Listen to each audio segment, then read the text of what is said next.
It was inevitable.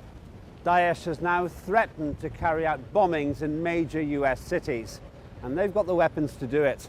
According to a report by the Government Accountability Office, between 2004 and 2014, suspected terrorists on the FBI's so-called consolidated watch list bought weapons from American dealers. Meanwhile, President Obama says the United States will vanquish ISIL, which now controls parts of Syria and Iraq.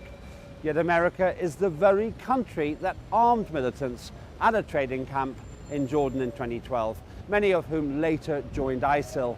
Despite this, an ISIL video now threatens an attack against New York. This video displays images of suicide bombers getting prepared to strike, followed by footage from the city's iconic spots, including Times Square and Herald Square. The Takfiri group also puts out propaganda videos that depict gruesome beheadings and summary executions.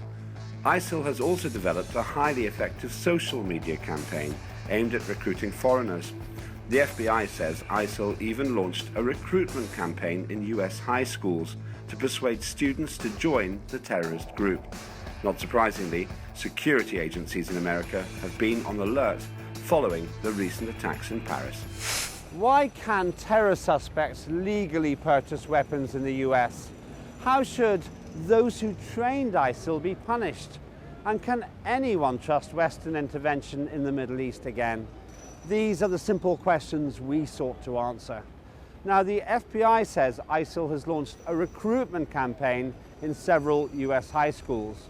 What concerns you about the FBI's claim? That's what we asked the American public. Well, the first thing is it true? Is it true? How can we prove that that's true? That's not right at all. Not cool at all. FBI needs to get on top of that ASAP. Okay. Those are the most vulnerable type of people, young people. So yeah, FBI needs to get on that. I believe it's true. I'm concerned by the process of it, but I don't doubt it for a second. The people you would want to recruit are the young people who are disenfranchised and looking to, make something of their life and feel that they have no hope otherwise. So it's a great recruiting tool if that's what your goal is. Well, I think the best thing is to watch for ISIS, recruiters, because the first establishment where they would go is schools, universities, and we see same kind of activity around the world. Especially in Russia, we have several cases when ISIS recruiters were working at major universities. I don't really trust them very much, so for me it's blame the person, learn the religion, that's it. That we could even have that kind of safety issue in our high schools. They're starting at a young age, and does anybody really know their agenda?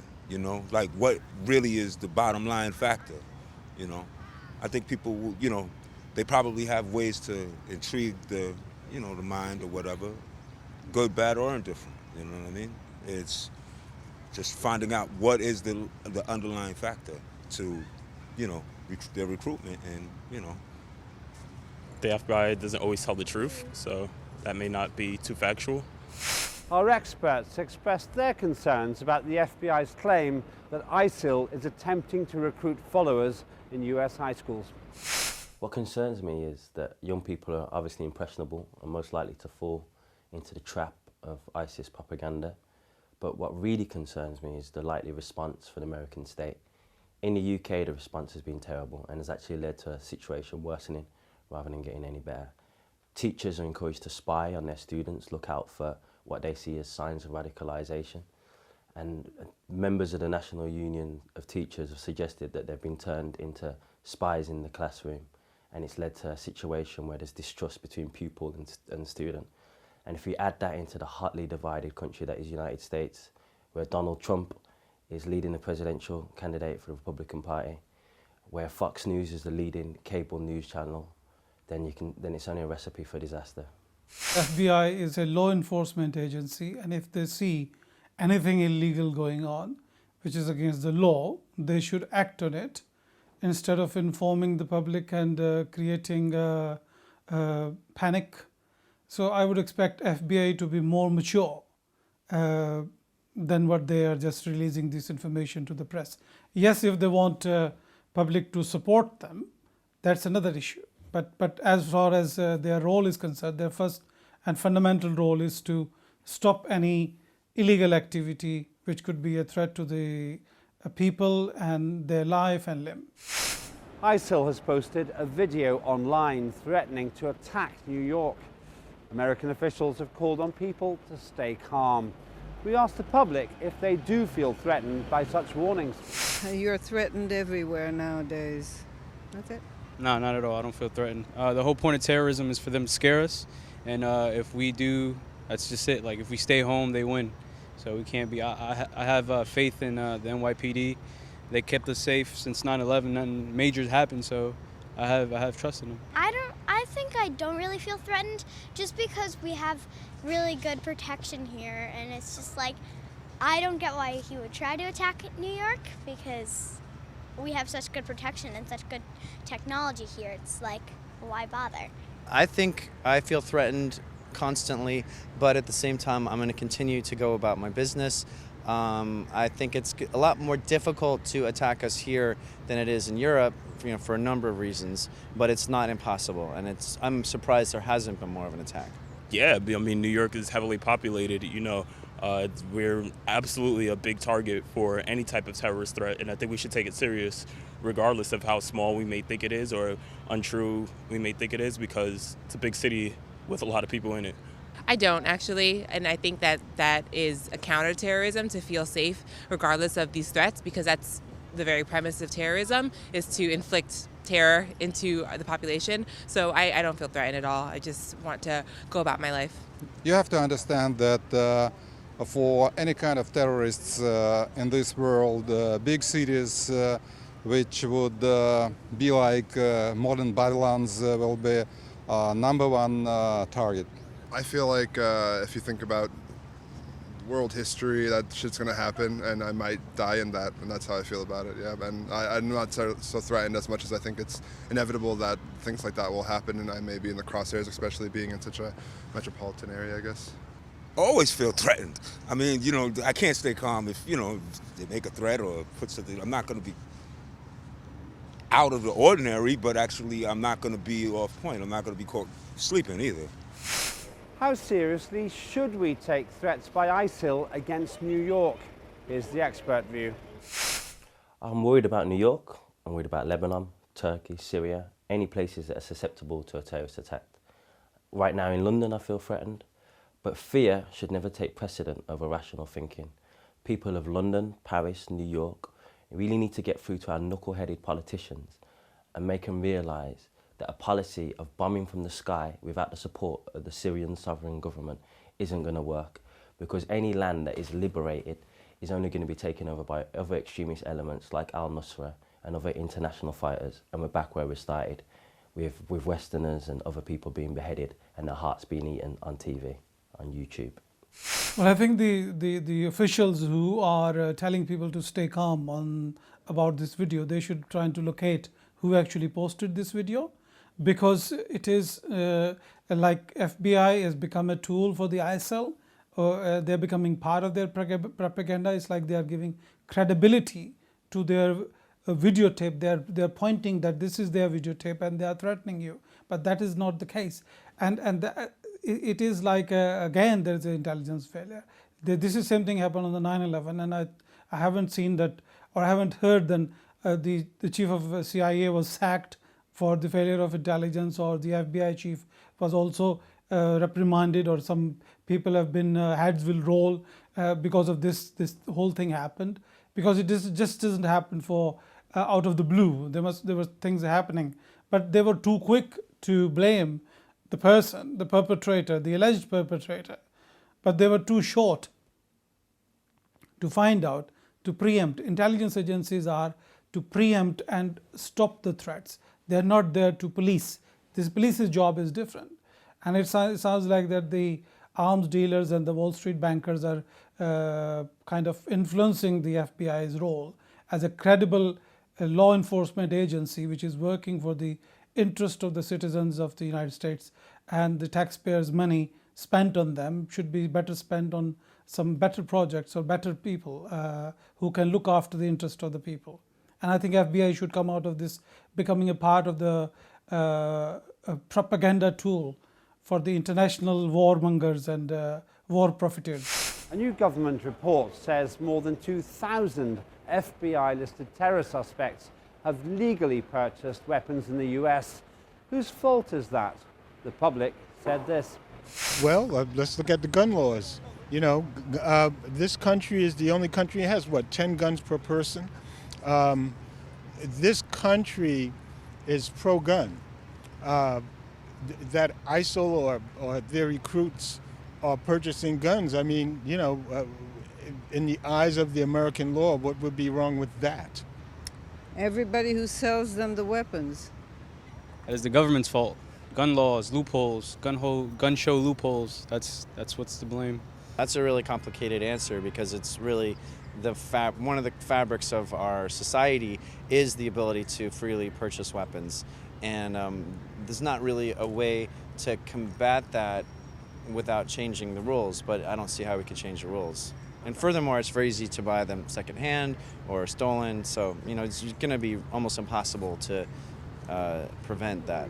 The United States' fault. I mean, if we had knowledge of these people being terrorists, and I'm sure it wasn't just recently found, I'm sure we've been keeping tabs on these people. I think we should have made a little bit more effort to restrict these people to get their hands on arms at all. Like, I don't know enough about that to know whose fault that was.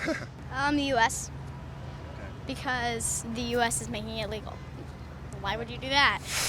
Can someone be held accountable for the fact thousands of FBI-listed terror suspects have been able to buy weapons in the US? Here's what our experts thought. Whenever there's easily accessible weapons, death and destruction is not far behind. We've seen that in America, whether it be white supremacists shooting up a church, a protest, a cinema hall. We've seen it happen. And unless the gun laws are addressed in the United States, then it seems like an almost inevitability that weapons will be used on the streets against innocent civilians.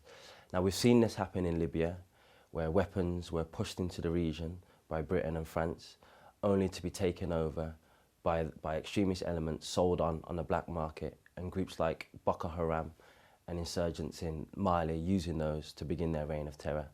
So we really need to really think twice about the arms that we allow to proliferate in the region, because arms will lead to innocent people being killed and maimed.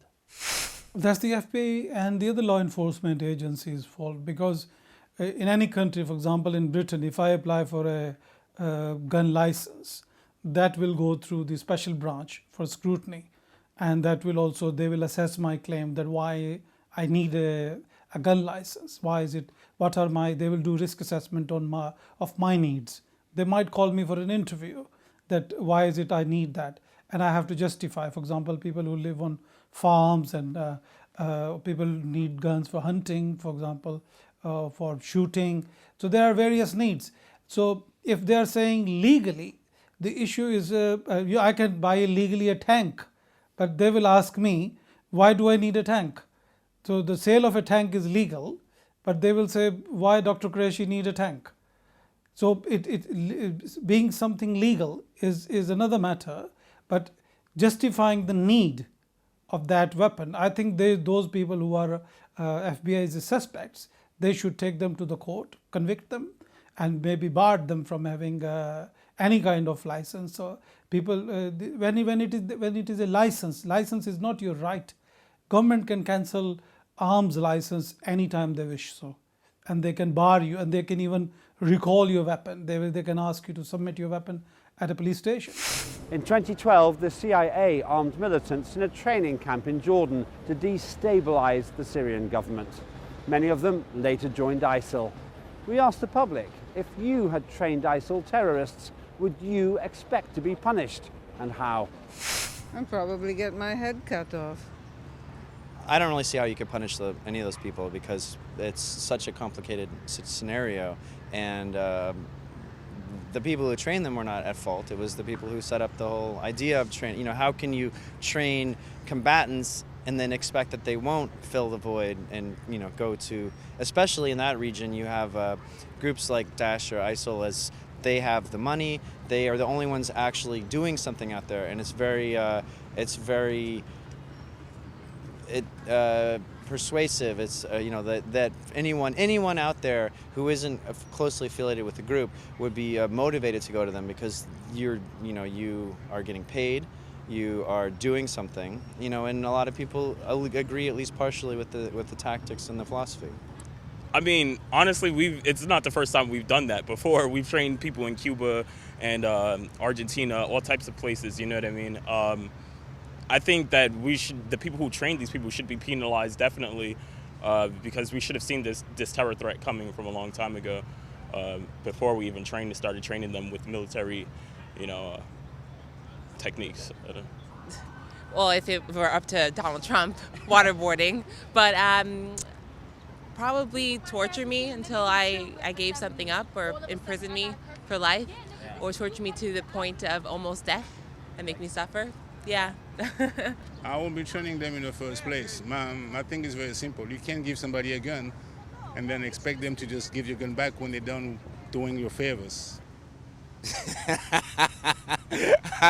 I don't have an answer for that, because I'm not the one. But actually, if probably being so, let's just say it'd probably be beheaded, death, whatever, staying in jail for the rest of my life, something like that.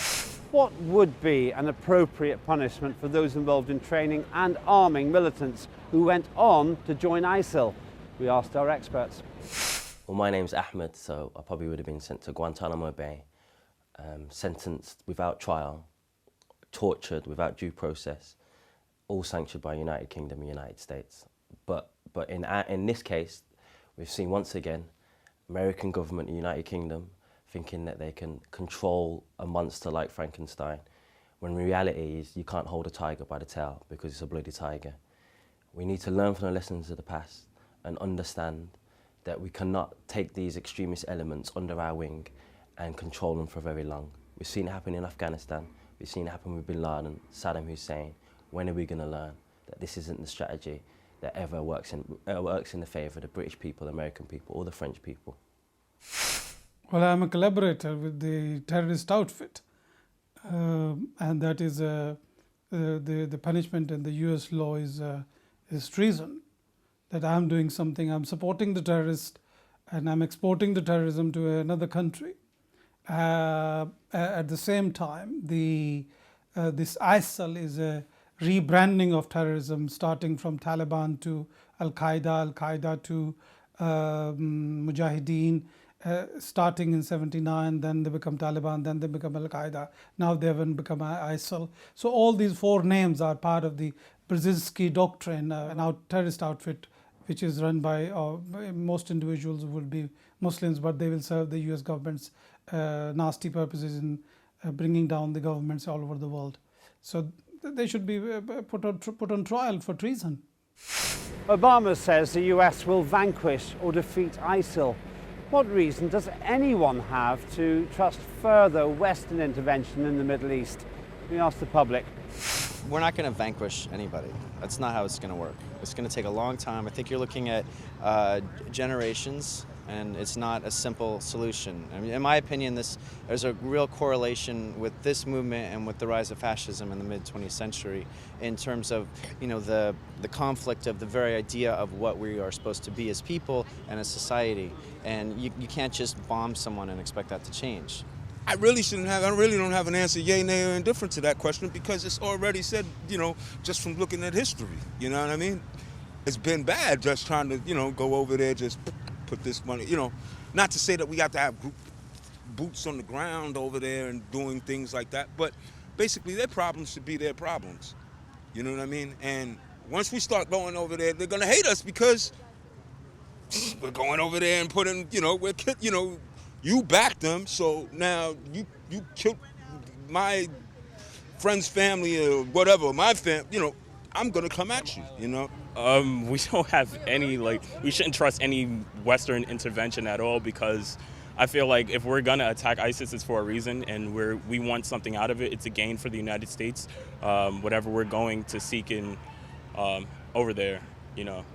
I guess hope, fear. When you don't believe in something or when you don't know something, you trust your fear, and fear is usually based on ignorance, you know.